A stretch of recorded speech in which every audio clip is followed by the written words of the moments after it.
안녕하십니까. 전하택 교수입니다. 이번 시간은 여러분들과 30번 문제부터 풀이를 하도록 하겠습니다. 자, 여러분들 교재 30번 문제를 보도록 하십시오. 자, 30번. 다음은 굴뚝배출가스 중에 사이엔화수소의 자외선 가시성 분광법 4피리딘 칼복실산 피라졸론법에 대한 설명이다. 갈로에 알맞은 것은. 자, 이 방법은 사이엔화수소를 흡수액에 흡수시킨 다음 발색시켜서 얻은 발색액에 대해서 흑광도를 측정하여 사이엔화수소를 정량하는 방법으로서 이 방법의 방법 검출한계는 갈로라고 그랬어요. 자, 방법 검출한계는 0.02 ppm이 되는 거죠. 따라서 답은이 정답. 자, 여기서 우리가 암기를 해야 되는 내용을 살펴보겠습니다. 사이엔화수소의 자외선 가시성 분광법에서 암기사항입니다. 자, 먼저 정량 범위는 0.05에서 8.61 ppm, 그리고 방법 검출 한계는 0.02 ppm. 자, 그리고 간섭 물질이 두 가지 종류가 있죠. 산화성 가스라는 게 있고 환원성 가스라는 게 있습니다. 자, 산화성 가스에서는 염소, 환원성 가스는 알데하이드, 황화수소, 이산화황이 있다는 것을 같이 꼭 기억을 할 수 있도록 하십시오. 자, 그리고 31번 문제입니다. 환경 대기 중의 유상차 현미경법에 의한 성면 먼지의 농도 표시에 관한 설명으로 옳은 것을 찾으시오 그랬어요. 자, 일단 온도는 표준 상태가 아니고 20도씨 일기압입니다. 자, 그리고 우리가 나타냈을 때는 1ml의 개수로 표현하죠. 그래서 밀리리터, 개 퍼 밀리리터로 표시하는 거죠. 자, 그러면 답은이 정답이 됩니다. 잘 기억을 해야 돼요. 자, 그리고 32번 문제를 보시게 되면 대교원 공정시험 기준의 총칙에 관한 사항 중에서 옳지 않은 것은, 자, 답은 냉수와 참고선 15도가 들어간다는 거 꼭 기억을 해야 됩니다. 자, 냉수는 15도씨야, 온수는 60에서 70도씨, 열수는 100도씨를 말한다. 답은 기체 중의 농도를 mg/m의 삼성으로 표시했을 때 미터의 삼성은 표준 상태의 기체 용적을 뜻하고 S미터의 삼성으로 표시한 것과 같다. 맞습니다. 답은 냉후라고 표시되어 있을 때는 보온 또는 가열한 후에 표준 상태 온도까지 냉각하는 게 아니고 어디까지 냉각을 하는 거죠? 실온. 자, 실온까지 냉각된 상태를 뜻합니다. 시험에 사용하는 물은 따로 규정이 없는 한 정제수 또는 이온 교환수로 정제한 탄염수를 사용하죠. 따라서 정답은 답은이 정답이 되는 거죠. 자, 그리고 33번 문제를 보시게 되면, 자, 33번 문제입니다. 굴뚝배출가스 중에 일산화탄소의 분석 방법으로 옳지 않은 것은, 자, 일산화탄소를 분석하는 방법은 세 가지가 있어요. 자, 전기화학식이 있겠죠? 그리고 비분산 제거해선 분광분석법, 기체 크로마토그래피법. 따라서 나번이 정답. 시험에서 자주 출제되기 때문에 여러분들이 꼭 기억을 하고 있어야 되는 시험 방법입니다. 자, 그리고 여러분들 34번 문제를 보겠습니다. 이온 크로마토그래피의 장치 요건으로 옳지 않은 것을 찾으시오 그랬어요. 자, 송액 펌프는 맥동이 적은 것을 사용을 해라. 맥동이 적은 것. 그리고 검출기는 분리관 용리액 중에 시료 성분의 유무와 양을 검출할 수 있는 부분으로 일반적으로 전도도 검출기를 많이 사용한다.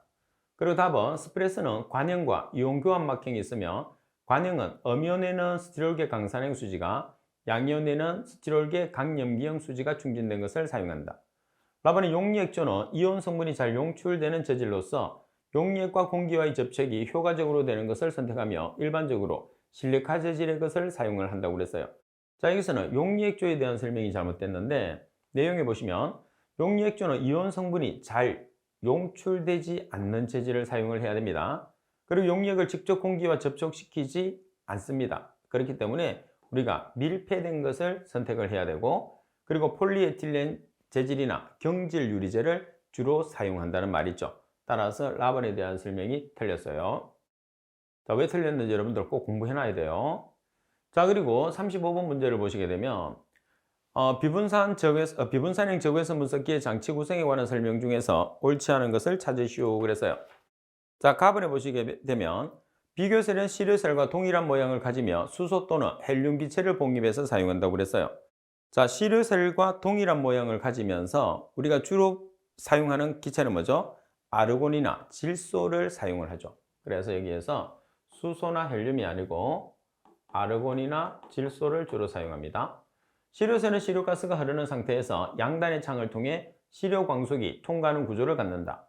다음에 광학 필터는 시료가스 중에 간섭 물질 가스의 흡수 파장력에 적외선을 흡수 제거하기 위해서 사용한다. 다음에 검출기는 광속을 받아들여 시료가스 중 특정 성분 농도에 대응하는 신호를 발생시키는 선택적 검출기 혹은 광학 필터와 비선택적 검출기를 조합해서 사용한다. 자, 따라서 정답은 가번. 기기적인 내용으로 나왔을 때는 아무래도 문제가 조금 어려울 수밖에 없습니다. 그래서 여러 번 이 문제를 보고 기억을 해 주셔야 돼요. 자, 그리고 36번. 배출가스 중에서 금속 화합물을 원자흡수분광광도법으로 분석했을 때 전처리법으로 3분의 법인 질산과산화수소법을 이용할 때 적용 가능한 금속에 해당하지 않는 것을 찾으시오. 그래서요.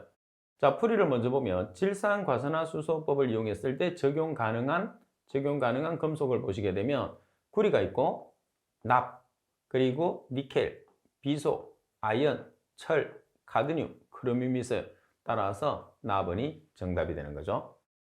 자, 그리고 37번 문제를 보겠습니다. 자, 37번 문제. 가스성 물질의 시료 채취 장치에 대한 주의사항으로 옳지 않은 것을 찾으시오. 그랬어요. 자, 가스미터는 100ml H2O 이내에서 사용한다. 맞습니다. 다음에 섭식 가스미터를 이동 또는 운반했을 때는 반드시 물을 빼죠. 다음에 시료가스의 양을 재기 위해서 쓰는 채취병은 미리 0도씨 1대의 찬부피를 구해둔다.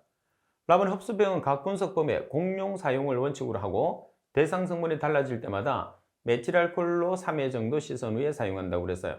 자, 우리가 대부분이 보면은 전용을 원칙으로 하고 부득이한 경우에서는 공용으로 사용해야 됩니다. 따라서 구기에 공개되는 내용이 있으니까 풀이를 한번 읽어보도록 하십시오. 자, 그리고 38번 문제를 보겠습니다. 자, 38번 문제를 보시게 되면 원자흡수분광광도법에서 사용되는 용어로 옳지 않은 것을 찾으시오. 그랬어요. 자, 갑은 제로가스, 다음에 멀티패스, 다음에 공명선, 다음에 선프로파일. 자, 제로가스 같은 경우에서는 원자흡수분광광도법에서는 사용하지 않죠. 주로 비분산 제거에서는 분광분석법에서 사용하는 용어가 됩니다. 따라서 가번이 정답. 자, 그리고 39번 문제를 보겠습니다. 배출가스 중에서 사이아나수소를 자외선 가스성 분광법으로 4피리딘 카복실산 피라졸론법이라고 하죠. 자, 흡수액으로 알맞은 것을 찾으시오. 그랬어요.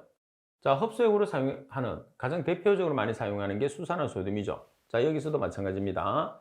사이아나수소 같은 경우에서는 우리가 수산화소듐 용액을 흡수액으로 쓰죠. 자, 그럼 납은에 있는 다이에틸아민구리 용액은 이황화탄소, 황산 용액은 질소산화물, 그리고 아연아민 착염 용액은 황화수소를 흡수하는 흡수액이다. 이렇게 알고 계시면 돼요. 자, 그리고 40번 문제를 보겠습니다. 원자흡수분광광도법으로 장치에 관한 설명으로 옳지 않은 것을 찾으시오. 이렇게 나와 있죠. 자, 갑은 아세틸렌 아산화불꽃은 불꽃 온도가 낮고 일부 원소에 대해서 높은 감도를 나타낸다고 그랬어요. 자, 여러분들 아세틸렌 아산화질소는 내화성 산화물을 만들기 쉬운 분석에서 사용되는 거죠. 따라서 잘못 설명됐어요. 내화성 산화물을 만들기 쉬울 때 사용하는 불꽃입니다. 다음에 램프 점등 장치 중에서 교류 점등 방식은 광원의 빛 자체가 변조되어 있기 때문에 빛의 단속기는 필요하지 않다. 다음에 원자합광 분석용 광원은 원자합광 스펙트럼의 선폭보다 좁은 선폭을 갖고 휘도가 높은 스펙트럼을 방사하는 중고극 램프가 많이 사용된다. 답은 분광기는 광원 램프에서 방사되는 휘선 스펙트럼 가운데서 필요한 분석성만을 골라내기 위해서 사용되는데 일반적으로 회절격자나 퍼리즘을 이용한 분광기가 사용된다고 그랬어요. 자, 여기서도 이제 카본에 대한 내용을 보면 아세틸렌 아산화질소 같은 경우에서는 여러분들 해리하기 어려운 내화성 산화물을 만들기 쉬운 원소의 분석에 사용된다는 것이 가장 핵심이에요. 꼭 기억하고 계십시오. 자, 그리고 41번 문제로 넘어가겠습니다. 자, 41번에 보시게 되면 다음 보기가 설명하는 원심령 송풍기의 유형으로 옳은 것을 찾으시오. 그랬어요. 자, 축차의 날개는 작고 회전 축차의 회전 방향 쪽으로 굽어 있다. 이 송풍기는 비교적 느린 속도로 가동되며 이 축차는 때로 다람쥐 축차라고 불립니다. 주로 가정용 화로, 중앙 난방장치 및 에어컨과 같이 저압 난방기, 환기 등에 이용을 해요. 자, 그러면 여기에서는 우리가 가장 핵심이 되는 게 뭐냐면 날개와 여기 나와 있는 것처럼 날개와 회전 방향이라는 곳에서 아무래도 답을 찾아주시는 것이 가장 중요한 것 같아요. 그죠? 나머지는 연관성이 있는 게 없어요. 그래서 축차는 날개가 작고 그리고 회전 축차의 회전 방향으로 굽어 있다고 그랬어요. 그러니까 이 두 가지를 가지고 찾는 거죠. 그래서 회전 방향, 날개. 그러면은 전향, 날개형. 회전 방향의 전향이라는 게 앞쪽을 본다는 거죠. 그래서 전향이라는 게 방향을 뜻합니다. 방향. 그 다음에 날개형. 그래서 날개가 들어가고 회전 방향, 전향. 그죠? 따라서 답은. 이런 식으로 연결을 해서 공부를 하시면 아무래도 한 번만 봐놓으면 절대로 안 잊어먹습니다. 저런 내용들은 이제 어차피 기억을 하는 게 중요한 거니까. 자, 그리고 42번 문제를 보겠습니다. 오염가스의 처리를 위한 소각법에 관한 설명으로 옳지 않은 것은 가번에 가열 소각법의 연소 실내의 온도는 850에서 1100도씨, 체류 시간은 3에서 5초로 설계되고 있다.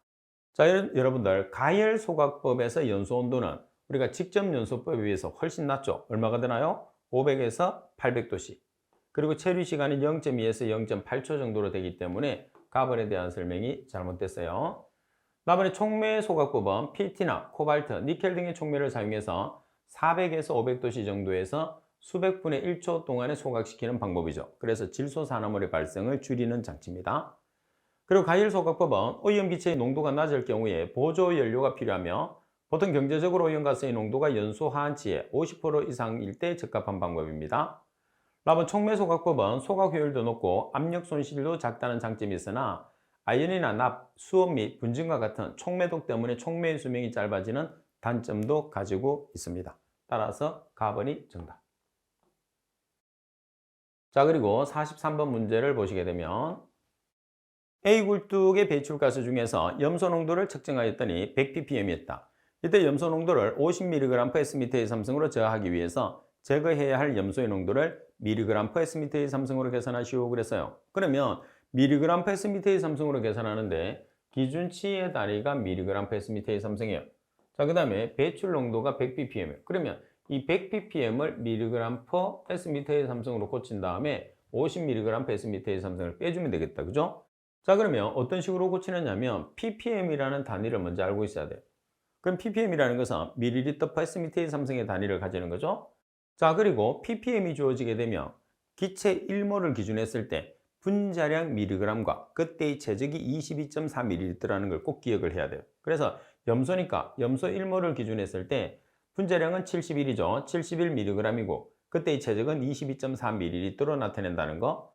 자, 그러면 100ppm이니까 100ml/s의 삼성에 71mg과 22.4ml를 조합해서 곱해서 mg/m의 삼성으로 만드는 거죠. 그러면 22.4ml분의 71mg을 조합해서 곱하면 ml 없어지고 mg/s의 삼성이 나오죠. 여기에 기준치 농도 50mg/s의 삼성을 빼주시면 266.96mg/s의 삼성이라는 값이 나오게 되는 거죠. 그래서 지금 43번 같은 경우에서는 ppm을 질량 농도로 간단하게 전환을 시켜서 문제를 풀게 하는 문제가 되는 거죠. 그래서 간단한 단위 환산에 대해서 여러분들에게 묻고자 하는 문제입니다. 자, 그리고 44번에 보겠습니다. 전기 집진 장치의 집진율이 98%이고 집진 시설에서 배출되는 먼지 농도가 0.25g/m의 삼성일 때 유입되는 먼지 농도는 이렇게 나왔어요. 자, 우리가 집진율 또는 효율은 1 입구분의 출구 곱하기 100이죠. 자, 입구분의 출구 곱하기 100. 그러면 지금 효율이 몇 %죠? 98%. 자, 그리고 출구의 농도가 얼마죠? 0.25g/m의 삼성. 우리가 계산하는 것은 입구의 농도를 계산하라고 그랬어요. 자, 여기서 계산을 조금 쉽게 하기 위해서는 퍼센트를 없애면 이 값이 0.98로 바뀌죠. 그래서 계산을 좀 쉽게 할 수 있어요. 따라서 유입되는 먼지의 농도를 계산하시게 되면 12.5g/m의 삼성이라는 값이 나오게 되는 거죠. 대신에 이제 공식을 여러분들이 정확하게 기억을 해야 돼요. 그래서 공식을 좀 나오는 대로 꼭 정리를 해서 암기를 해야 됩니다. 그리고 45번 다음 중에서 착화성이 좋은 경류의 세탄값의 범위로 가장 적합한 것은 자, 세탄값의 정의는 40에서 60 범위의 값을 나타내는 거죠. 그래서 라번이 정답. 그리고 46번을 보겠습니다. 다음 가스 연료의 완전연소 반응식으로 옳지 않은 것은 자, 완전연소가 됐을 때 수소는 H2O, 탄소는 CO2로 나와야 되죠. 근데 여러분들 거기에 나번을 보세요. H2라는 게 나와서 H2는 말이 안 되죠. H2O가 나와야 되겠죠. 그래서 반응식의 개수하고 관계없이 무조건 정답이 되는 거죠. 그래서 여러분들 시험에서도 이 문제를 그대로 출제시켜서 찾게 하는데 H2O와 CO2가 나오는 반응식에서 개수를 맞춰줘야 되는 거죠.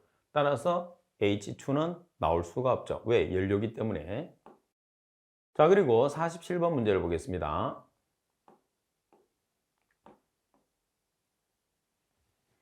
여과 칩신 장치에서 처리가스 중에 SO2, HCl 등을 함유한 200도씨 정도의 고온 배출 가스를 처리하는데 가장 적합한 여과포는 자, 지금 여기 보시게 되면 SO2와 HCl을 함유한다고 그랬어요. 산성가스죠. 그러면 산성가스에 강해야되고 처리 온도가 여과포의 온도가 200도씨 정도에 견딜 수 있어야 되죠.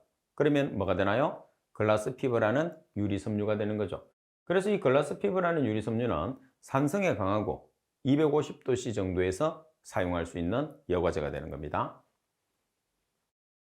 나머지는 온도가 안 되는 거죠. 양모는 80도, 목면도 80도, 나일론은 110도. 여기서 200도씨에서 견딜 수 있다고 그랬으니까 유리섬유밖에 답이 없죠.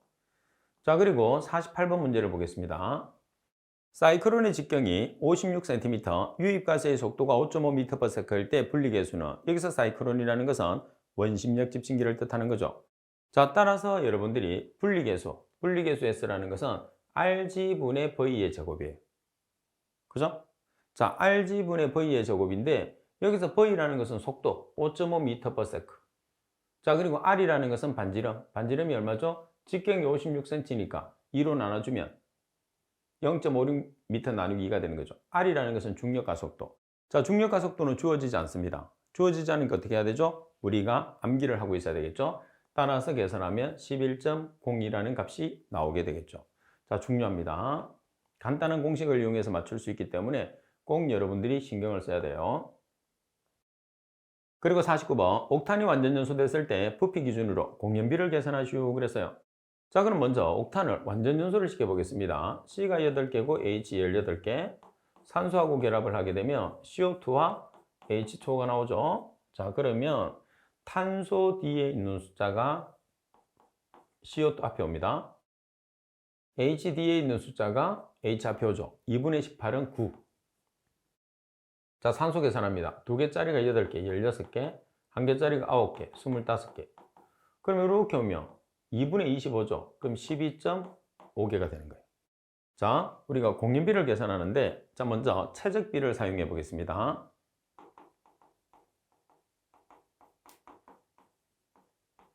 자, 최적비는 S미터의 삼성분 S미터의 삼성이에요. 자, 분자는 공기, 분모는 연료. 따라서 산소의 개수, 반응식에서 산소 개수 나오죠?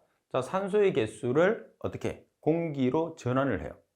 그래서 산소 개수 곱하기 0.21 나누기 연료 개수. 자, 최적은 분자 분모의 22.4를 생략해도 되거든요. 다 넣는다고 하면 계산해서 넣으시면 돼요. 자, 산소 개수가 몇 개죠? 12.5개. 최적은 22.4S미터의 삼성. 공기 중에 차지하는 산소의 최적비. 이렇게 하면 공기량이 됐어요. 자, 연료량 한 개죠. 옥탄. 최적은 22.4S미터의 삼성. 그럼 이렇게 하면 어차피 22.4가 생략이 되는 거죠. 이렇게. 생략이 되기 때문에 우리가 나타내는 공연비는 12.5 나누기 0.1이 되는 거예요. 자, 그러면 59.52가 되는 거죠. 자, 그리고 질량으로 계산을 한다고 하면 자, 질량비가 kg/kg이거든요. 자, 산소 개수 22.4 대신에 산소의 분자량 그리고 공기 중에 차지하는 산소의 중량비는 0.23이죠. 나누기 연료 개수. 연료는 우리가 항상 1몰을 기준하죠. 곱하기 분자량. 자, 따라서 계산하시면 자, 산소 개수가 똑같이 12.5개, 산소의 분자량은 32kg. 자, 여기서 0.232로 나눠주면 공기량으로 바뀌었어요. 그 다음에 옥탄의 분자량은 114. 그러면 15.12. 그래서 최적과 중량, 최적과 질량으로 둘 다 계산할 수 있습니다. 따라서 최적으로 계산하니까 나번이 정답이 되는 거죠. 자, 그리고 옥탄의 분자량을 계산했을 때는 여러분들이 분자량을 계산해 주시면 돼요. 탄소 12짜리가 8개, H 1짜리가 18개. 그러면 114라는 분자량이 나오게 됩니다. 아시겠죠? 자, 이렇게 해서 여러분들이 계산을 하시면 되는 거죠. 따라서 값을 계산하면 59.52라는 값이 나오게 되는 거죠. 자, 그리고 50번 문제를 보겠습니다.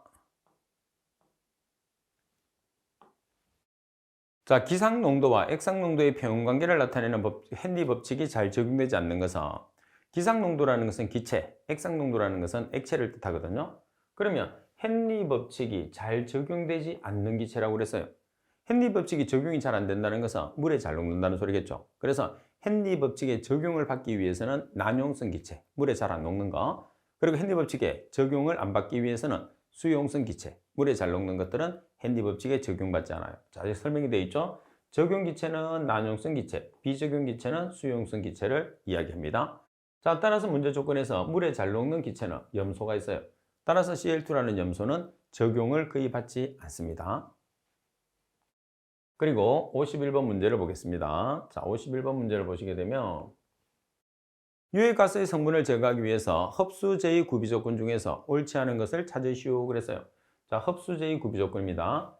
흡수세의 손실을 줄이기 위해서 휘발성은 어때요? 휘발성은 적어야 합니다. 그리고 흡수제는 화학적으로 안정해야 되겠죠? 그리고 빙점이라는 것은 뭐죠? 어는 점. B점이라는 것은 끓는 점. 그래서 빙점은 낮고 끓는 점, B점은 높아야 되겠죠. 따라서 빙점은 낮고 끓는 점은 높아야 됩니다. 나번이 틀렸네요. 자, 그리고 52번 문제를 보겠습니다. 자, 52번 문제를 보시게 되면 계속해서 흡수율을 높이고 범람을 줄이기 위해서는 흡수제의 점도가 낮아야 됩니다. 그리고 적은 양의 흡수제로 많은 오염물질을 제거하기 위해서는 유해가스의 용해도가 큰 흡수제를 우리가 선정하는 게 중요한 내용 중에 하나죠. 자, 그리고 52번 문제를 보시게 되면 직경이 0.3m인 덕트로 공기가 1m/s로 흐를 때 이 공기의 레이놀드 수는 공기 밀도는 1.3kg/m의 삼성, 그리고 점도는 1.8 곱하기 10의 -4성 kg/m예요. 자, 우리가 레이놀드 구하는 공식은 두 개가 있죠. 자, 여기서는 또 하나 뭐가 있느냐면 동점성 계수가 나와 있을 때, 근데 지금 문제 조건에서는 보시면 점성 계수가 나와 있어요. 점도라는 점성 계수가 나와 있으니까 이 식을 사용을 하는 거죠. 자, 여기서 먼저 D, 직경이 0.3m, 그리고 속도 V가 1m/s, 그리고 밀도 1.3kg/m의 삼성, 나누기 점성계수 1.8 곱하기 10의 -4성 kg/mS. 따라서 계산하니까 2166.67이 나왔어요. 그러면 여러분들이 청류, 난류를 구별을 해야 되잖아요. 그래서 청류라고 하면 또는 난류라고 하면 우리가 계산한 값이 레놀드 수가 2100보다 작은 값이 나오면 청류, 반면에 레놀드 수가 4000보다 큰 값이 나오게 되면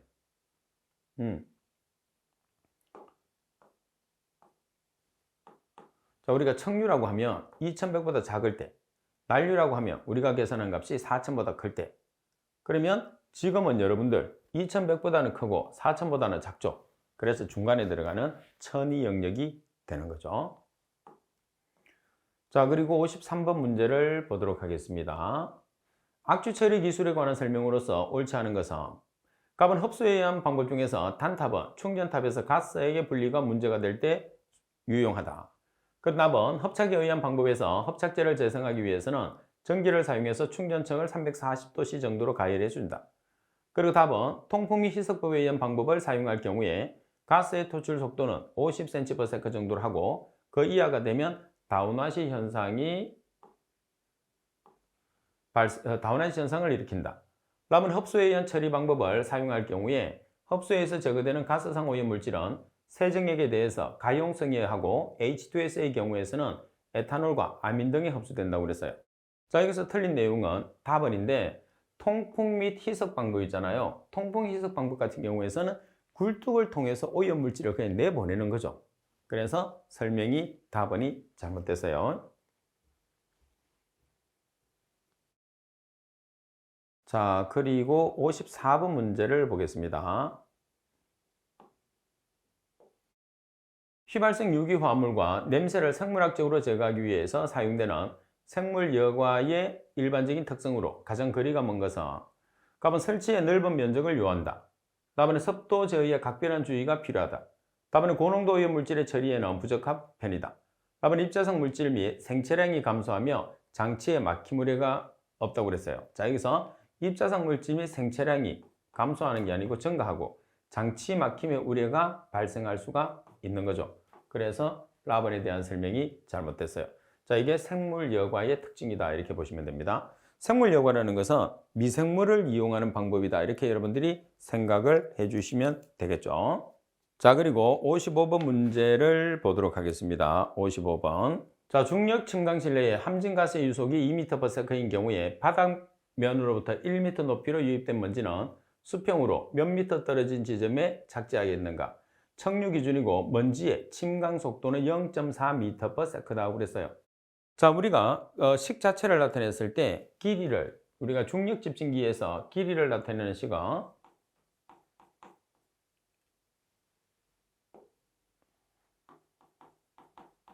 자, 길이 L은 Vg분의 UH거든요. Vg라는 게 뭐냐면 침강 속도, U라는 것은 유속, H는 깊이, 높이가 되는 거죠. 그럼 여기서 침강 속도가 지금 얼마로 주어졌느냐 하면 0.4m/s. 자, 그리고 유속이 2m/s. 그리고 높이가 1m. 그래서 간단하게 문제로 풀 수가 있는 거죠.